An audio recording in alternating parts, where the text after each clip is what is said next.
We are far and deep away from home for the start of this one. And I don't know who wouldn't be scared shitless at the sight of this. I certainly wasn't willing to go any deeper, even in a video game. So I cruise on down the way, and I'm picking up all sorts of very valuable resources. I'm at around 190 meters, so I am approaching dangerous levels. And what do I see out of the corner of my eye but some mineral deposits? Once you come below 200, you have a much higher chance of picking up good stuff. And right there, I pick up my first diamond and a bit of gold. Currently, there is no use for the diamond implemented in the game. I'd imagine that in the future it's going to be used for very high-end crafting stuff. But at this point, my inventory is brimming over, and I need to start thinking about going home. But I encounter these strange creatures. They seem very passive, but I got the impression that being outside of the sea moth could prove deadly. So I moved along quickly, and I tried to avoid these mushroom-like rock formations on the way, which I also figured would be deadly. But these spadefish are very useful because you can consume them without taking any sort of hydration penalty. So I stopped along the way to fill up my food. And as you see there, it's just very nice.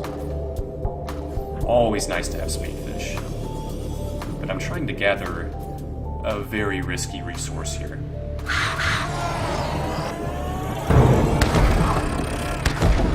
What has happened? What is happening? At this point, I am shocked, I'm confused, and I'm sad. All at once. I get the distinct impression that my sea moth has been destroyed by the exploding fish, but I'm also determined to get what I came for.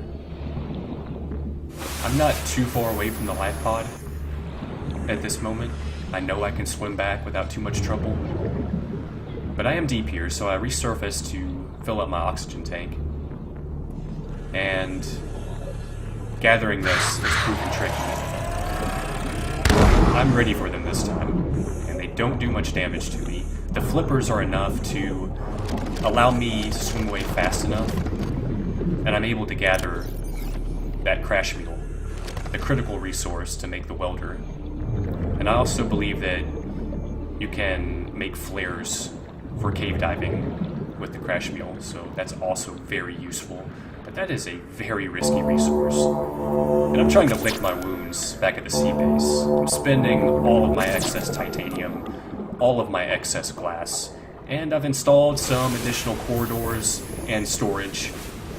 And I'm also installing some windows and an upper level observatory. Wow. The views are looking good. And currently, I only had enough resources to craft the front and side windows. Eventually, I would like to craft windows on the roof and on the back as well.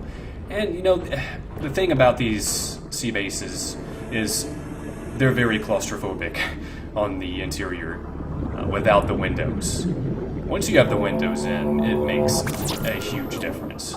And it's very nice to be able to look out and enjoy the scenery, which in this game, I mean, it's phenomenal, really. And another thing I really love about the crafting is you can deconstruct items as demonstrated, and it gives you your resources back. So as a result, the crafting system is very unintimidating, and it allows for you to make mistakes and to place things and tear them apart while not losing those valuable resources. I really like that. I do not know if that's going to remain once the game is actually released, but it's quite nice. At least as a tester to this game. And we're starting to look good. It's feeling much more spacious. And it's coming toward the end of the day, and we're just admiring the work that we've done. I've had to swim back to the surface. I've had to swim to the Cyclops. I've had to go to the locker below so many times to make this happen. And it's really paid off so far. But we're coming to the end of the episode, and we're just admiring our work at this point.